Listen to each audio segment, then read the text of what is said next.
சிவமகாபுராணம், பத்ம புராணம் போன்ற நூல்களில் ஒரு அரிய சம்பவம் சொல்லப்பட்டுள்ளது. ஒரு காலத்தில் விஷ்ணு பெருமான் உண்மையாகவே உயிர் விட்டார் என்பதே அதன் மையம். கதை எளிய வடிவில் அந்த காசூரனின் வரம்.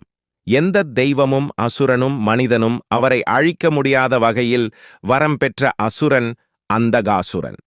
கைலாயம் மீது தாக்குதல். அகந்தையில் மூழ்கிய அந்தகாசுரன் கைலாயத்தை தாக்கி பார்வதி தேவியிடம் கை வைக்க முயன்றான்.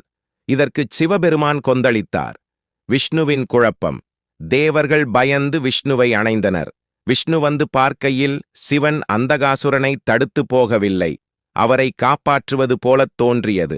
இதனால் குழம்பியும் கோபத்திலும் இருந்த விஷ்ணு சுதர்சன சக்கரத்தை நேராக சிவபெருமானை நோக்கி எறிந்தார்.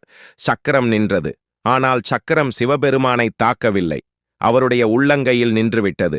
இந்த அஸ்திரம் இயங்குவது என் சக்தியால்தான் என்று சிவன் சொல்லியதாக வருகிறது. காலாக்னி ருத்ரர்.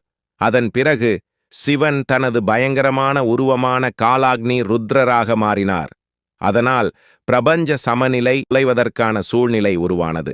விஷ்ணுவின் தியாகம். அந்த ஆபத்தான நேரத்தில் விஷ்ணு ஒரு முடிவு செய்தார். தன் உயிரையும் தன் அனைத்து ஒளிமையும் சக்தியையும் சிவனுக்கு அர்ப்பணித்தார்.